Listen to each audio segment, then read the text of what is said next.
especially to Juan Mir's machine? Yeah, let's say that the new rear structure of the tire has had an influence, especially on John's riding style. I think because I think at the end is more a riding style than bikes. That's my feeling, personal feeling. The feeling, so sure, is an improvement comparing with Friday and Saturday. While Alex, the position on the grid is not perfect, but his feeling was never bad. This morning he changed the bike. He tested in the second exit. He tested with a medium tire. He didn't feel good. So now, anyway, we should have started with a softer if it were sunny. But also, I think both have potential to do better than expected. That's my feeling. Okay, Livio, thank you for your time. Welcome. Yeah, thanks to Simon. Thanks to Livio Supo.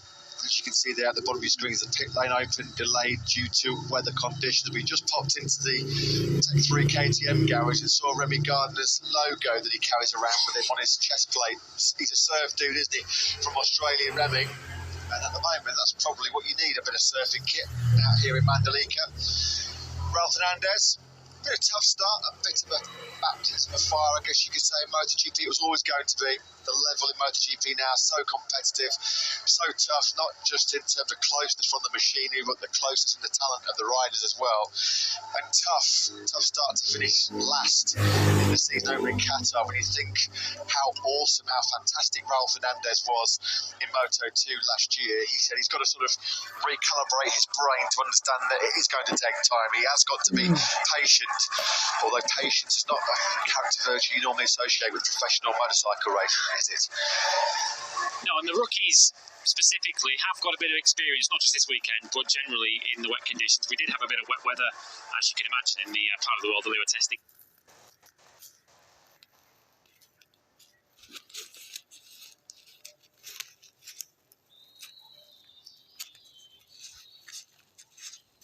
In Sepang in the first pre-season test. We saw rain on the final afternoon of the three-day test there, and the rookies, with the exception of Fabio Di Gianantonio, who was slightly unwell at that point, they all got some track time in the wet conditions, so they do have a level of experience in those conditions, which they'll be hoping to put to good use today. Well, what can we expect from the factory Aprilia team if we do get underway in these wet conditions? Of course, Aleix Espargaro now is way down in 19th, but wet conditions could provide them with an opportunity. How does Massimo Rivola feel ahead of the Grand Prix? Simon's with him. Yeah, Massimo, I know you'll be focusing on the race today, right in front of you, but what I wanted to ask and let the listeners know your thoughts while we have this delay on, I've been watching obviously closely the last few years, and Aprilia is taking steps forward non-stop, really impressive, and I've been saying on our shows that I believe now that the rest of the paddock, there'll be quite a few riders genuinely interested in riding your machine. I think it's got to the level now, it's proving to be competitive everywhere. I'd really like to get your thoughts on it. Well, thanks first of all, Simon. It's nice to have this kind of feeling, and it's nice that you guys have this kind of feeling. I think that if there are some riders interested, that's fine. But we have also very good two riders, and I hope to keep them for the few years. I hope so. By the way, every year we are doing a small step forward. We are getting closer and closer. Still, is not enough. And once we will reach the top, for sure it won't be enough, because everybody are pushing like hell every year and actually every race. So I'm confident we are working fine. We need to get Maverick getting the feeling, as actually today in the warm-up he got the right feeling. He was P2, but also the rhythm he had was quite good. Aleix was as well also very, very good and consistent. So to be honest, for today I was hoping for a long dry race. It doesn't look like it's going to be like that, but let's see. I mean, we are ready. I mean, we know that we are part of the game. We are in the game and we want to play. I saw Maverick had two setups one on each bike, and was it a setup change that helped him find what the feeling he wanted? Yeah, we did a setup change today to try to get a better feeling, and it worked.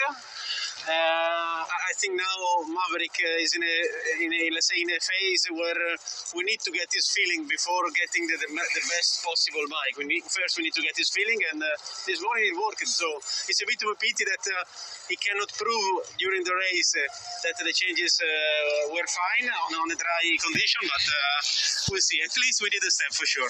Last question is, have you used this latest machine in the wet before? No, never. I don't think many of us did it. So, well, if we manage to race at some point today, I think it's going to be very interesting. Massimo, thank you very much for your time. My pleasure.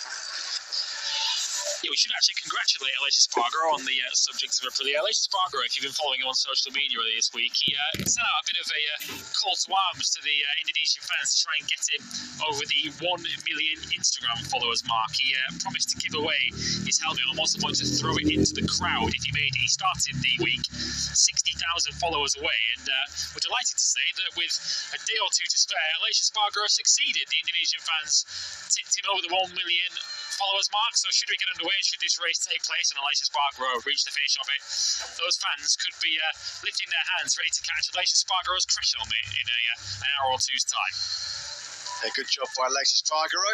And finally, after all the delays, we did eventually get the pit lane rubber duck. It was bound to happen, and finally Suzuki, they didn't let us down, did they? Well, those beaches have been beautiful, sun-drenched and sun-kissed all week so far. Unfortunately, just at the biggest moment of the weekend, right now we'd be thinking or hoping we'd be calling the second or third lap in the first Indonesian Grand Prix for 25 years. But at the moment, all we can do is look skywards and hope that at some point the rain will abate and we're going to be able to get a shortened 20-lap race underway. The pit lane, as we said, it has been delayed due to the weather conditions. The opening of pit lane, it was due to be open at 14:55. That was about 7 minutes ago, with an ideal delayed race start of 3:10 local time. As you can see, that will not be currently happening. As soon as we have any further information about a potential race start, of course, you'll be the first ones to know. Fair play to the fans as well. They're sticking it out. They're persevering. I guess you could say in this part of the world they're used to this kind of torrential rain. I think I'm sure I was told by the locals we're kind of at the back end of the rainy season, so we've been pretty unfortunate to have been stuck with this weather. Let's keep our fingers crossed, let's keep everything crossed so that these fans who've waited such a long time to see the best in the world in MotoGP race here in Indonesia, that they get to see some track action. As we mentioned in the warm-up session, what a day it was 2 weeks ago. What a night it was for the Gresini Ducati team. This man taking an emotional first win since the tragic loss of the team boss Fausto Gresini, the team's first win in 16 years. A happy birthday to the team owner, the widow of Fausto Gresini, Nadia Padovani. Happy birthday to you. Jorge Martin, starting from the front row of the grid. He starts in second place. It's the first time he's starting from a front row where he's not been on pole position, of course. He's talking us through his strategy, I think, for the race. Putting in a few lengths of the swimming pool that we call the start-finish straight just outside our window ahead of us. Franco Morbidelli, of course, who you saw while we were hearing from Simon a few moments ago, has that 3-place grid penalty for a practice start infraction. I'd say that's about 6 lengths of a swimming pool at the moment that Franco Morbidelli has to try and make up on the grid. He's dropped from 12th on the grid to 15th. Of course, the absence of Marc Marquez has now promoted him back up to 14th. Yeah, Marc Marquez, after a disastrous 2 days here in Mandalika, 3 crashes at turns 10, 11 and 12 throughout the course of the weekend. He actually was praying for rain yesterday, so he didn't mind a wet race. Well, he's got his wish, but unfortunately, Marc Marquez, if you are just joining us for the first time, of course, We were hoping to be underway here in Indonesia. Sadly, this torrential rain has delayed the start. And if you're hoping to tune in right now to see MotoGP action involving Marc Marquez, well, sadly, we haven't got either. Because Marc Marquez ruled out after getting a concussion in that high-speed, high side. Brad Binder was on slicks, of course, when he was winning the Austrian Grand Prix. Binder sat down in the garage now just telling us the problem. Yeah, he walked on water to win that Grand Prix back in the summer of last year, of course. An extraordinary end to that race, of course, with rain in the closing stages. Brad Binder on a tightrope, stuck it out on slicks. Well, as mentioned a moment ago, Jorge Martin set to start from the front row of the grid today. He's lining up second on the grid. Let's get some pre-race thoughts from him with Simon. Jorge, thanks for coming out of the garage and talking to us. You've looked great at the first two opening races, really competitive at both. Looking really good here. I heard you say that you felt good in the dry coming into this race. Tell us about how your weekend's gone until now. Yeah, sure. From the first moment out on the track, for sure when there were some mixed conditions, I was struggling a little bit to get the confidence, but when it was full dry, I was really competitive. Our main issue was to find the perfect rear tire. This was the main problem for today, but afterwards when they reduced the race 20 laps, we were going to put the soft, but in the first case we were going to put the medium. So I was confident and focused on the last 7-8 laps, but finally, raining, we need to wait. The problem is that we didn't try, but I hear that there's a lot of grip here. In wet conditions I feel great with my Ducati, and I'm expecting, let's see if we can race, and if we can race for sure, I think we can be up in the front. Jorge, thank you for your time. Okay, thank you. Yeah, thanks, Simon. Thanks to Jorge Martin. Always good of him to come and have a chat, of course. These riders will be feeling the tension. Always difficult scenario when you're not quite sure when you're going to get the call to arms and have to go out and race in these, at the moment, treacherous conditions. We can see the safety car. Wow, there's just been a massive bolt of lightning light up the grey and gloomy sky outside of our competition box. You can probably hear as well. We can, through our headsets, yet more big claps of thunder. I feel so sorry for the organisers here in Mandalika. Of course, there's been so much work behind the scenes, not just over the last few months or so, over many years, to bring MotoGP back to this part of the world. Friday night and Saturday night, I was looking at the rehearsals for the new grid ceremony, which we saw for the first time in MotoGP in Qatar, where we get to see the Tower of the Champions Tower Trophy, the race-winning prize here in Mandalika. Of course, the president himself is present here today and was going to be part of that special, understand and get a taste of just how popular MotoGP is in this part of the world. You attended that amazing pre-event where the riders did a parade in downtown Jakarta. It was like Beatlemania. It was like the Rolling Stones were in town.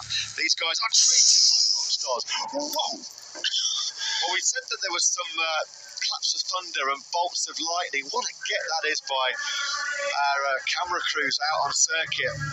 Actually, a special mention to our camera operators as well, because Rather you than me, guys. Absolutely, what a shot that was. That just gives you an idea of just how troublesome the weather is proving here. But yeah, coming back to the pre-event, Lewis, you were pleasured enough to be there and witness firsthand just how massively popular MotoGP here is in this part of the world. It really was like Beatlemania. Look at that.